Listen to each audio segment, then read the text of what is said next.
আসসালামু আলাইকুম। একটি সিঙ্গেল ফেজ এইচটি লাইনের মাঝে একটি পুশ পুল দিয়ে এক span HT line single phase, এক স্প্যান আন্ডারবিল লাইন এবং এক span bare line LT bare line নির্মাণ করার জন্য আমরা স্ট্রিং শিট প্রস্তুত করব।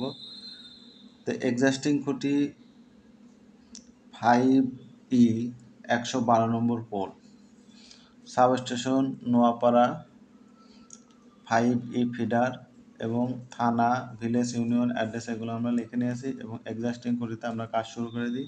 পোল নম্বরটা এখানে স্ট্রিং শিটে লিখে নিয়েছি।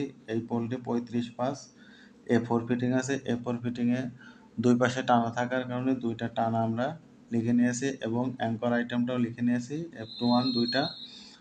এখন এই খুঁটিতে যেহেতু এক স্প্যান বিয়ার লাইন বের হবে, এর জন্য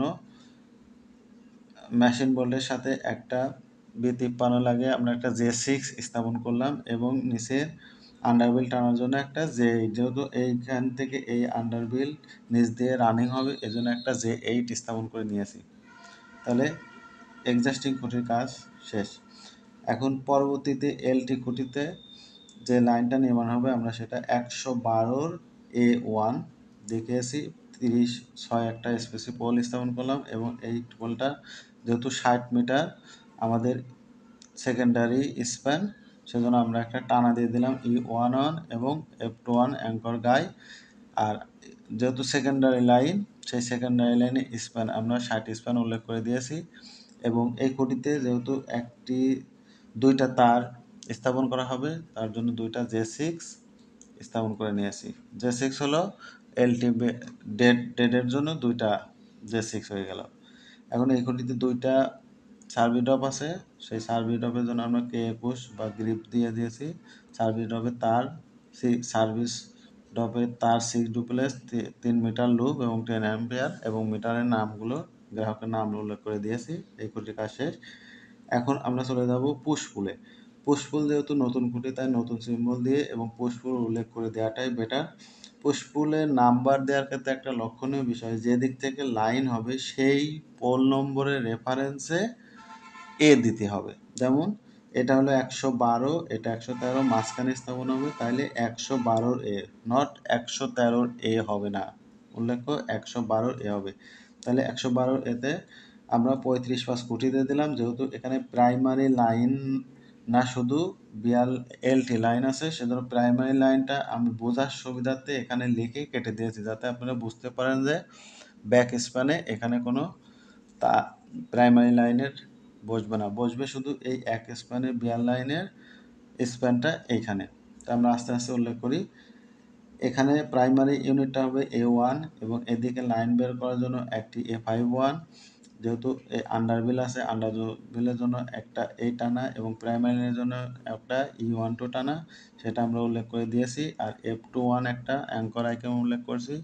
এই যে সেকেন্ডারি লাইনের আন্ডারবিলের যে স্প্যান, সেই স্প্যানটা 20 মিটার, অর্থাৎ এখানকার স্প্যানটা 20 মিটার, সেটা আমরা এখানে উল্লেখ করে দিয়েছি। এবং এই খুঁটিতে এদিককার একটা আন্ডারবিল ডেট, এদিককার একটা আন্ডারবিল ডেট, তাহলে দুইটা আন্ডারবিল ডেটের জন্য দুইটা J6 আমরা উল্লেখ করে দিয়েছি এবং একটা সার্ভি ড্রপ আছে বলে সেই সার্ভি ড্রপের নিয়মে আমরা এটা উল্লেখ করে দিয়েছি। এবং পরবর্তী যে ডেট খুঁটি সিঙ্গেল পেজ, সেটা 112 L1, সেটা আমরা নতুন খুঁটি লিখে নিয়েছি। স্প্যান হলো 40 মিটার। 40 মিটার আমরা প্রাইমারি লাইনে উল্লেখ করে দিয়েছি। একটি 35/5, একটি single phase date A5। Transformer G106 10 kVA। Transformer equipment M211, যেহেতু M এখানে লেখা আছে 211 এখানে লিখে দিলেই হবে। এখানে একটা আন্ডারবিলের জন্য টানা, একটা প্রাইমারি লাইনের জন্য টানা আছে, এই জন্য E11 একটা, E12 একটা এবং F21 গায়ে অ্যাঙ্কর একটা দিয়ে দিয়েছি। এখন লক্ষণীয় বিষয় যে এই যে আন্ডারবিলটা, এই আন্ডারবিলের স্প্যানে, সেকেন্ডারি স্প্যানে আন্ডারবিলের ঘরে বসবে, সেটা আমরা 40 মিটার উল্লেখ করে দিয়েছি। এবং আন্ডারবিলটা ধরার জন্য একটা J6 এবং 5টি সার্ভি ড্রপ ধরার জন্য একটা K20 এবং K21 গ্রিপ উল্লেখ করে দিয়েছি এবং 5টি সার্ভিসের নাম, সার্ভি ড্রপের তার, মিটার সাইজ, মিটারের লুপ এবং সার্ভি ড্রপের নাম উল্লেখ করে দিয়েছি। তাহলে মোটামুটি ইউনিটের কাজ শেষ। এখন হলো তারের ক্যালকুলেশন।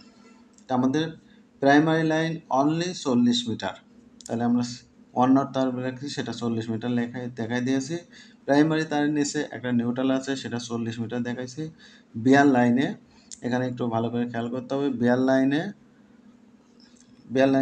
এই স্প্যানে আছে 60 মিটার, তাহলে প্রাইমারি যে ফেজ তার সেটা সেকেন্ডারি যে ফেজ তার সেটা ওয়ান নট তার দিয়েছি 60 মিটার, এবং বিয়ার লাইনে যে নিউট্রাল সেটা 3 এসএসে 60 মিটার দেখানো হয়েছে, এবং আন্ডার বিল, এই যে আন্ডার বিল অর্থাৎ এই এক আন্ডার বিল, এই এক আন্ডার বিল, দুই আন্ডার বিলে 20 আর 40 60 সেটা ওয়ান নট তার দিয়ে দেখানো হয়েছে, তাই এটা আমরা দিয়ে দিলাম। এবং এই সমস্ত সার্ভিস ড্রপের তার এবং এই লুপের তার যোগ করে 199 হয়েছে, 99 দিয়ে দিলাম। এখন এই ওয়ান নট তার এখানে আছে 40 আর এই হলো 60, 100 আর এই আন্ডার বিলের 60, তাহলে 160 আমরা লিখে দিলাম। এবং 3এসএসআর তার নিউট্রালের আছে 40, বিয়ার লাইনের আছে 60, এর টোটাল হলো 100, এলো টোটাল কন্ডাক্টরের গাড়ি লিখে দিলাম। এবং সিক্স ডুব তার যেহেতু 199 আছে 199 দিলাম। মোটামুটি আমার স্টেকিং লেখা শেষ। এরপরে আমরা মাইলেজটা উল্লেখ করে দেব। তাহলে আমার মাইলেজ হলো এখানে 40 মিটার, প্রাইমারি লাইনের এই 40 মিটার, এবং এই যে বিয়ার লাইনের যে 40 মিটার, এই দুইটা মিলে টোটাল মাইলেজটা হবে 100 মিটার। এখানে লক্ষণীয় বিষয় যে আন্ডার বিলের যে মাইলেজটা সেটা কিন্তু এই মাইলেজের ঘরে আসবে না। ধন্যবাদ সবাইকে। আসসালামু আলাইকুম।